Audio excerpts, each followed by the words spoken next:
Amen. Maintenant, de suivre le développement de la leçon que nous avons étudiée pendant une semaine chez nous.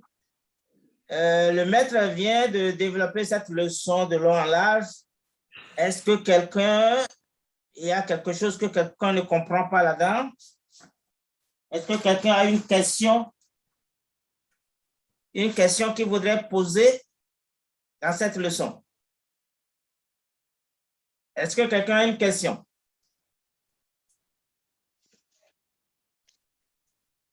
Pas de question? Pas de question? Le frère Gilles. Frère Gilles est là?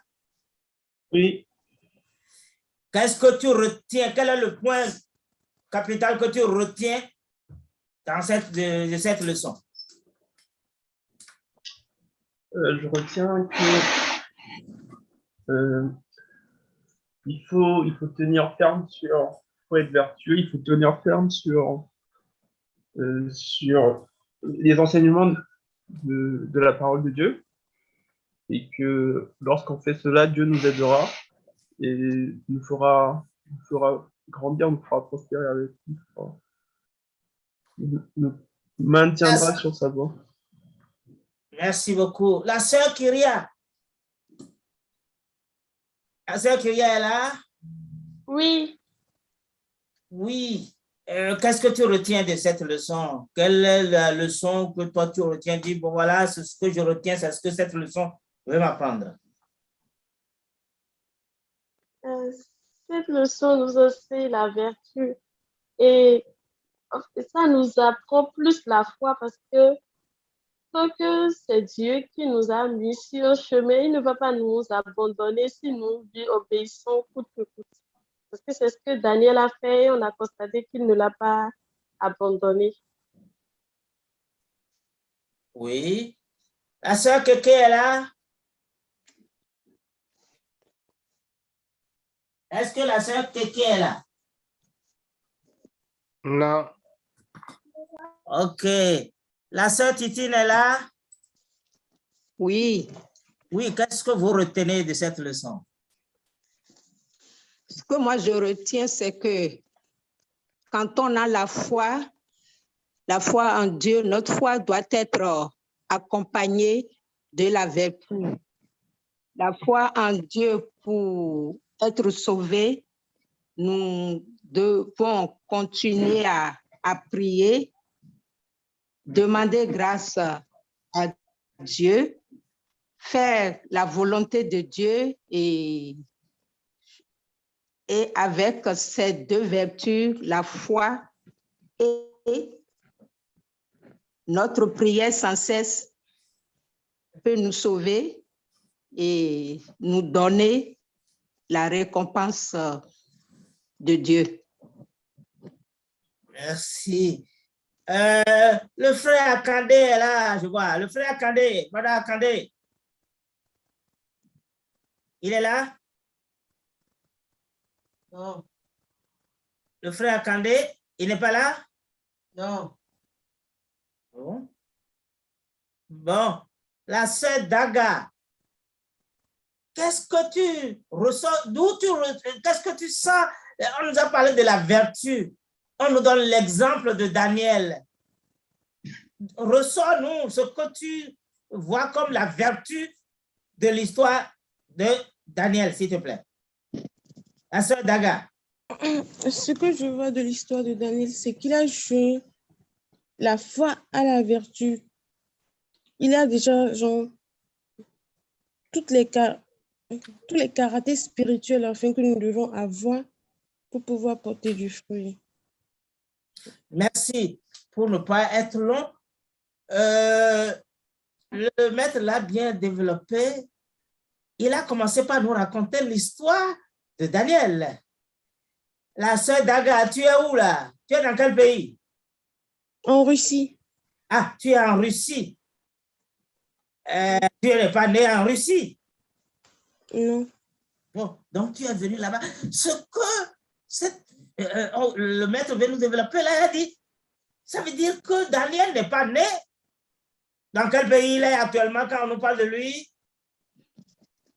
En Babylone. Il est à Babylone. Babylone, il est en esclavage. On l'a bien dit, il est en esclavage. Mais ce qu'on lui a déjà appris chez lui, son papa lui a déjà dit, parce que la parole de Dieu nous a dit d'apprendre à la parole de Dieu aux enfants. Chez les Hébreux, on leur a même dit d'écrire ça sur le poteau de leur maison. On doit lire ça. Nous aussi, nous avons le devoir d'apprendre la parole de Dieu. Le comportement qu'un chrétien doit avoir, nous devons l'apprendre à nos enfants. Est-ce que tes parents te l'ont appris, n'est-ce pas, ma sœur Daga? Oui. Oui. Quand tu es arrivé en Russie maintenant, est-ce que tu as oublié ce qu'ils t'ont appris? Non. Voilà, c'est ce qu'on dit. Tu sais ce qui est bien, ce que Dieu veut, ce que tes parents t'ont déjà dit. Daniel, quand il est arrivé là-bas, on lui a déjà dit que tu n'adoreras pas un autre Dieu. Tu ne dois pas manger des choses sacrifiées aux idoles. Quand on lui a présenté ça, il a dit, mais je suis à l'étranger. Mais je suis forcé, je suis esclave. Mais il a dit non, parce qu'il sait ce qui est bien. Nous aussi, ce n'est pas parce que nous sommes plus là où aucun pasteur ne me voit, aucun frère ne me voit, aucune soeur ne me voit. Et nous sommes autres personnes à l'église les dimanches. Et quand nous sortons, quand nous allons dans nos services, on le reconnaît, nous sommes mélangés aux gens. C'est ce que les gens font. Nous nous habillons comme les autres.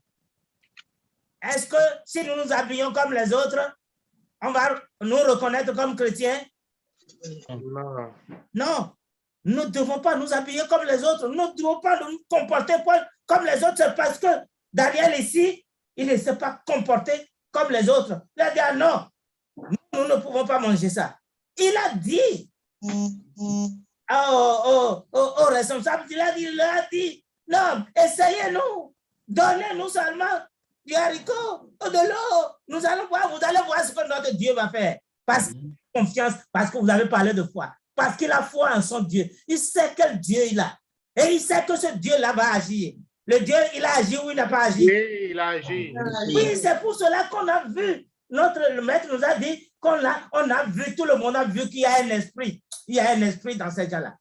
Quand ils sont allés devant le roi a vu qu'ils sont plus intelligents, 10 fois plus intelligents que les autres. C'est la même chose que pour nous aujourd'hui. Mais ça a besoin que nous prenions une décision. Mais moi, je veux rester debout pour Dieu.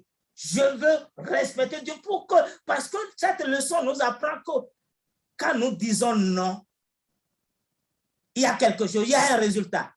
Oui. Quel est le résultat ici, s'il vous plaît? Qui est là? Le frère Didier? Quel est le résultat ici, le frère Didier? Le résultat, c'est que Dieu a protégé Daniel malgré lorsqu'on l'a mis dans la fosse. Et il a gardé tout le temps. Voilà, Dieu l'a protégé.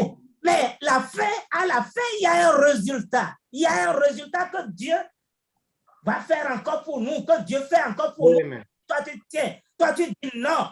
Il y a un résultat que Daniel a eu. Le résultat, le dernier verset de texte qu'on a. Il a eu un nouveau témoignage. Merci les gens. Le roi dit maintenant, il faut que tout le monde sache. Oui. De Daniel. Yeah. La même chose, Dieu le fait aujourd'hui. Hein? Yes. Oui, quand toi, tu te tiens pendant que tout le monde marche à gauche, toi, tu marches droit, là où Dieu t'a donné de marcher, dans ton travail, à la maison, partout.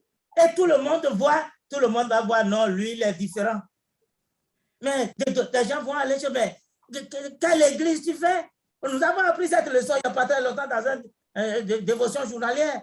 Quelqu'un est venu, quand le voisin les a embêtés, ils n'ont pas réagi négativement. Le voisin peut venir après les voir pour dire, mais quelle église vous allez? Parce qu'il a vu qu'ils sont différents. Dieu veut qu'on puisse nous voir partout où nous allons. Au travail, à la maison, dans nos écoles, que nous sommes différents. Notre manière de parler est différente. Pendant que tout le monde blasphème, pendant que tout le monde insulte les professeurs, pendant que tout le monde fait ce qui est contraire à la loi, nous faisons ce qui est juste. On a dit, mais lui, il est différent. Que Dieu nous aide. Amen. À amener cette leçon, c'est pour que nous puissions demander à la grâce à Dieu. Parce que, est-ce que par notre propre force, nous pouvons le faire? Non. Non, par notre propre force, nous ne pouvons pas le faire. Dieu veut que nous soyons son fils, que nous puissions faire éclater sa gloire. Yes. Il peut nous aider à le faire, n'est-ce pas? Oui.